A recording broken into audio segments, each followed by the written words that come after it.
नारायणं नमस्कृत्य नरं चैव नरोत्तमं देवीं सरस्वतीं व्यासं ततो जयमुदीरये।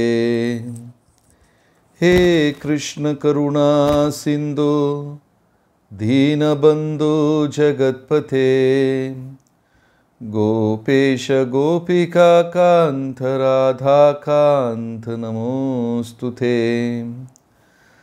तप्त कांचन गौरांगी राधे वृंदावनेश्वरी वृषभानुसुते देवे प्रणमामि हरिप्रिये।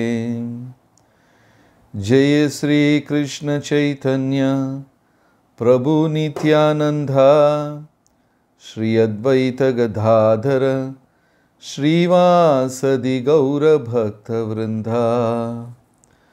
हरे कृष्ण कृष्ण कृष्ण हरे हरे, हरे राम राम राम हरे हरे। हरे कृष्ण அனைத்து பக்தர்களுக்கும் என் மிக பணிவான வணக்கம். இன்றைக்கு காலையில் ஜபக்குழுவில் எல்லாரும் சேர்ந்து ஜபம் பண்ணுறது ரொம்ப பெரிய விஷயம். கலிகாலத்தில் நாமத்தை விட உயர்ந்ததாக வேறு எதுவுமே கிடையாது என்று சொல்லுகிறார்கள். ஒரு ஆன்மீக வாழ்க்கையில் 5 விஷயங்கள் ரொம்ப குறிப்பிடத்தக்கது. நம்ம சைத்தன்ய மகாபிரபுவுக்கு பின்னாடி வந்த ஆச்சாரியர்களெல்லாம் இந்த 5 விஷயங்களுக்கு ரொம்ப முக்கியத்துவம் கொடுத்திருக்கிறார்கள். பக்தியின் முக்கியமான பிரிவுகள் இவை என்று சொல்லியிருக்கிறார்கள். 1, நாமம் ருசித்து ஜபிப்பது. 2வது பாகவதம் படிப்பதும் கேட்பதும். 3வது பகவானின் விக்கிரகத்தை சேவை செய்வது. 4வது வைணவர்களுடன் சங்கம் வைத்துக் கொள்வது. 5வது மதுரா வாசம். ஆன்மீக ஊரில் மதுரா, விருந்தாவனம், நவத்வீப் இந்த மாதிரி ஊரில் போய் வாழ்வது. ஒரு ஆன்மீக వ్యక్తిக்கு, வைணவனுக்கு இந்த 5 விஷயம் ரொம்ப முக்கியம் என்று சொல்லியிருக்கிறார்கள். நாமஜபம், பாகவதம் கேட்பதும் படிப்பதும், பகவானின் விக்கிரகத்திற்கு சேவை செய்வது, வைணவர்களுக்கு சேவை செய்வது, அப்புறம் மதுராவாசம். இந்த 5 சில நேரத்தில் 5 விஷயங்களும் நம்மளால் செய்ய முடியாது. அப்போது ஆச்சாரியர்கள் என்ன சொல்கிறாங்கன்னா, இந்த 5ல் எதை தவிர்த்தாலும் பிரச்சனை கிடையாது, நாம ஜபத்தை தவிர்க்கக்கூடாது.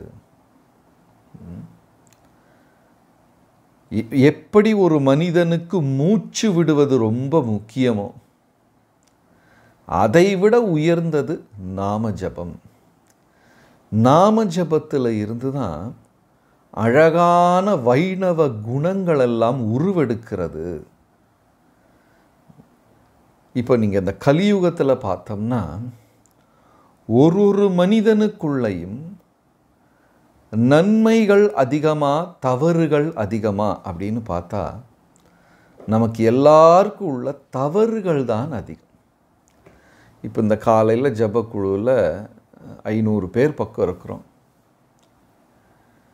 இதில் இந்த 500 பேர்லேயும் வாழ்க்கையில் தவறு செய்தவர்கள் நம்ம எவ்வளோ தவறு செஞ்சுருக்கோன்னு பார்த்தோம்னா நம்ம எல்லாருமே வாழ்க்கையில் தவறு செய்திருக்கிறோம். அதை விட ஒரு அதிசயம் என்னவென்றால், அறிந்து தவறுகளை செய்திருக்கிறோமா அறியாமல் தவறுகளை செய்திருக்கிறோமா எது அதிகம்னு கேட்டால் அறிந்து தெரிந்து தான் செய்திருக்கிறோம். செஞ்சுட்டு அப்புறம் அழகாக தெரியாமல் பண்ணிட்டேன் அப்படின்னு தப்பிச்சுக்கிறது. எல்லாமே தெரிஞ்சு தான் பண்ணியிருக்கிறோம். ஏன்னா பரமாத்மா அவர் அவ்வளவு அழகாக முதல் முறையாக நம்ம தவறு செய்யும்போது இதயத்தில் சின்னதாக ஒரு ஊசியில் குத்துற மாதிரி ஒரு குத்து. இப்போ ஆண் பிள்ளைகள் முதல் முறையாக சிகரெட்டு பிடிக்கிறாங்க, இல்லைன்னா மது அருந்துறாங்க, தெரியாமல் கிடையாது.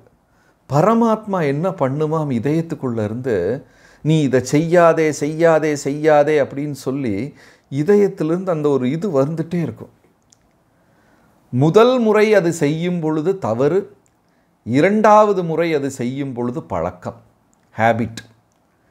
பழகிட்டாங்கன்னு அப்புறம் வெளியே வர முடியாது. ஏன் அந்த பரமாத்மாவின் நெருடல் ஒரு முறை இருக்கும், 2 முறை இருக்கும், அதை கவனிக்காமல் விட்டுட்டாங்கன்னா அது அப்படியே போயிடும். இப்போ ஆன்மீகம் என்ன செய்யுதுன்னா, அந்த சின்ன நன்மைகள் நமக்குள்ளே இருக்கே அதை கண்டுபிடிச்சு அதை உயர்த்துக்குதான். இப்போ நேற்றைக்கு ராமநவமி, ராமாயணத்தில் ராமரின் கல்யாண குணங்களை பற்றி பேசுகிறது. அதில் ஒரு குணம் என்னன்னா, ராமருக்கு யாருடைய தவறையும் பார்க்க மாட்டாராம், அவர்கள் செய்த நன்மையை மட்டுமே பார்ப்பாராம். நம்ம அப்படி கிடையாது. 20 வருஷம் நல்லது செஞ்சிருந்தா கூட மறந்துடுவோம். ஒரு தடவை திட்டாங்க யாராவது, அதை மட்டுமே ஞாபகம் வைத்து கொண்டு இருப்போம். 2 வருஷமாக என் கூட இருந்தாங்க, எனக்கு எவ்வளவோ நல்லது செஞ்சாங்களே, அதை மறந்துட்டு 1ஓ 2ஓ விஷயம் என் மனதிற்கு வருத்தம் வர்ற மாதிரி பேசியிருப்பாங்க, அதை மட்டுமே ஞாபகம் வச்சுக்கிட்டு அவர்கள் செய்தது சரியா தவறா மனசு இப்படியே ஓடிக்கிட்டு இருக்கும். நீ செஞ்சது சரியா தவறான்னு மனசு கேட்கவே கேட்காது. இப்போ ராமருக்கு ஏன் எதிரிகளே கிடையாது அப்படின்னா, ராமாயணத்தில் ராவணனிடம் கூட அவருக்கு பகை கிடையாதான். பாருங்களேன் வேடிக்கையை. மனைவியை கடத்தி கொண்டு போய் 4-5 மாதம் அசோகவனத்தில் சிறை வைத்து எவ்வளவு கஷ்டப்படுத்த முடியுமோ அவ்வளவு கஷ்டப்படுத்தி அந்த ராவணனை கூட முதல் நாள் தோற்கடித்து விட்டார். நீ ரொம்ப சோர்வாக இருக்கிற, இன்று போய் நாளை வான்னு வீரவசனமெல்லாம் பேசி வீட்டுக்கு அனுப்பிட்டார். அதுக்கப்புறம் அந்த இலங்கையிலிருந்து அத்தனை ராட்சச குலங்களும் அழிந்தன, எல்லாம் முடிஞ்சு கடைசி நாள் வந்தபோதும் ராமர் என்ன சொல்கிறாருன்னா, ராவணா, இப்பொழுதும் காலதாமதமாகவில்லை, என் மனைவியை திரும்ப ஒப்படைத்து மன்னிப்பு கேட்டால் விட்டு விடுகிறேன்ங்கிறார். லக்ஷ்மணன் யோசிக்கிறாரு, என்னத்துக்கு பேசிக்கிட்டு இருக்கிற, தலையை வெட்ட வேண்டியதுதானே. பகையே கிடையாதாம்.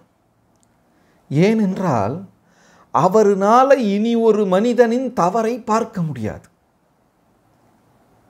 நம்ம தவறுகளையே பார்த்து தவறுகளையே அனுபவித்து அப்படியே பழகிவிட்டோம். நமக்கு தவறு தான் தெரியும். ராவணனுக்கு ஒரு புகழ்பெற்ற ஸ்பை ஒற்றன் இருந்தார், மெசஞ்சர். அவன் பெயர் ஷார்தூலன். எந்த உருவத்தை வேணா எடுத்து எப்படி வேணா மாயமாக மறைந்து எங்கே புகுந்து எங்கே என்ன செய்ய, அப்படி ஒரு ஒற்றன்.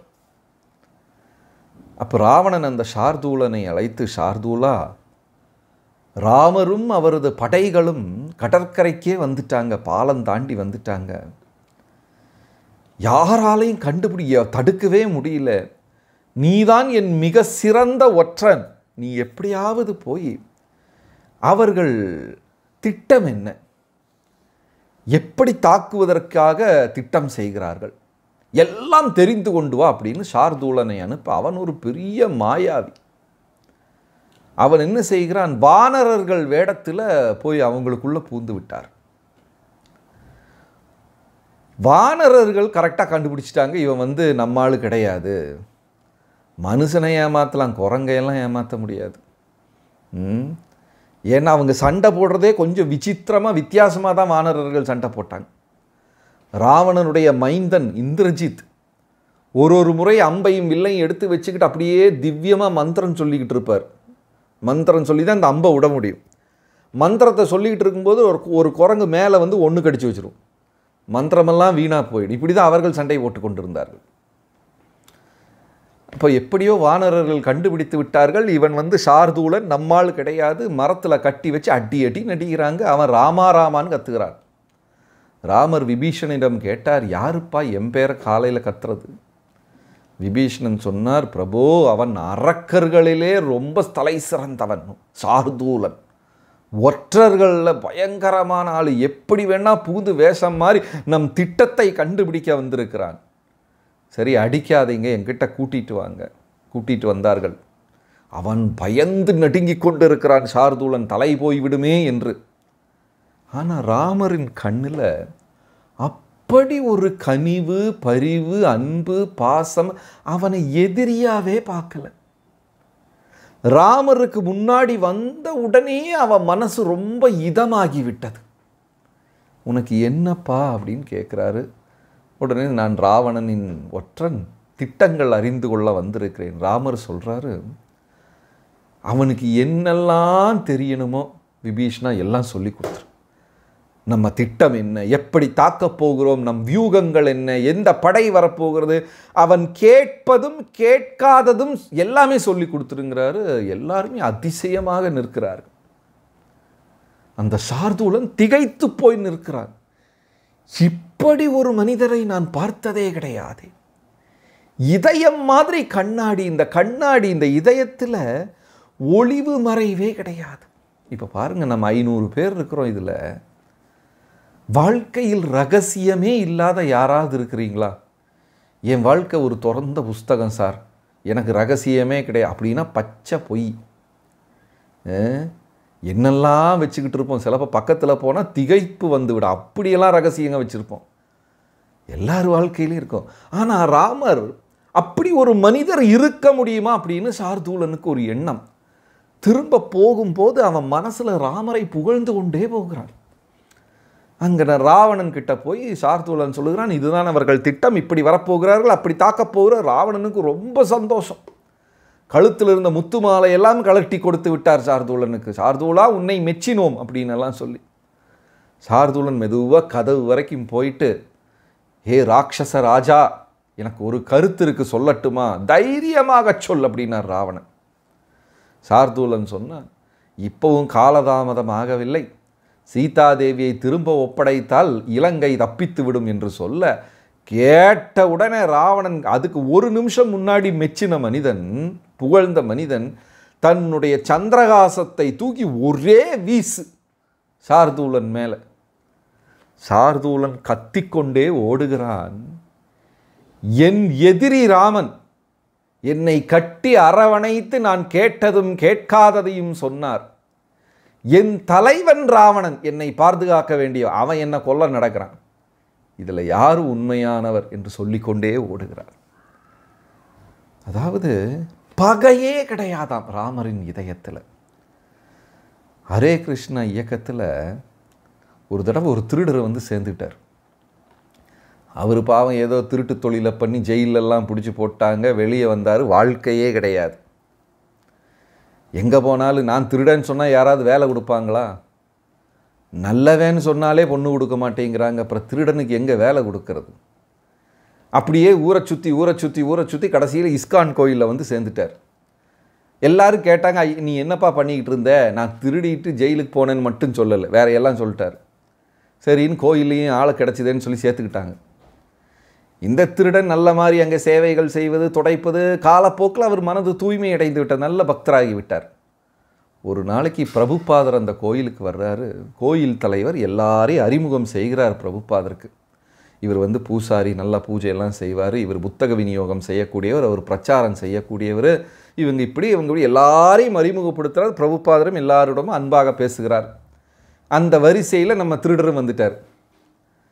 உடனே கோயில் தலைவர் சொல்கிறாரு, இவர் நல்ல சேவை செய்கிறாரு, எல்லாமே அழகாக பண்ணுறாரு. அப்படியா அப்பா, ரொம்ப நல்ல விஷயம். பிரபுபாதர் கேட்டார், இதற்கு முன்னாடி நீ என்ன செய்து கொண்டிருந்தாய்? போச்சு, கரெக்டான கேள்வியை கேட்டார் பிரபுபாதர். திருடனுக்கு இதயத்தில் அலையடிக்காரம். என்னடா பிரபுபாதர் இப்படி ஒரு கேள்வியை கேட்டார், என்னால் பொய்யும் சொல்ல முடியாது, இவ்வளவு பெரிய ஆன்மீக குருக்கிட்ட நான் எப்படி பொய் சொல்லுவது? தயங்கி நான் வந்து ஒரு திருட்டு வேலை பண்ணி மாட்டி சிறைச்சாலையில் இருந்தேன் அப்படின்னு தயங்கி சொல்கிறார். அடுத்த நிமிஷம் பிரபுபாதர் சிரிச்சுக்கிட்டு சொல்கிறாரு, கவலைப்படாத, கிருஷ்ணரே சிறைச்சாலையில் தான் பிறந்தார் அப்படின்னு. உடனே அந்த திருடனின் இதயத்திலிருந்து ஒரு கல்லை இறக்கி வைத்தது போல வருது. அதாவது உண்மையான ஆன்மீகவாதிகளுக்கு அவங்களுக்கு பகை, போட்டி, பொறாமை கிடையாது.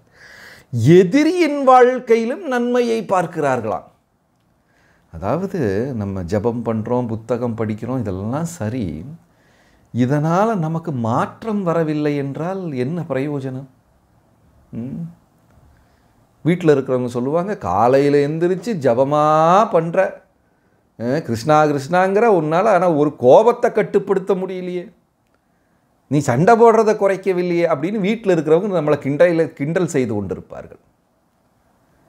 மாற்றம் வர வேண்டும், உள்ளுக்குள்ள நல்ல நல்ல மாற்றங்கள் வர வேண்டும். ஹரே கிருஷ்ணா. நன்றி, வணக்கம்.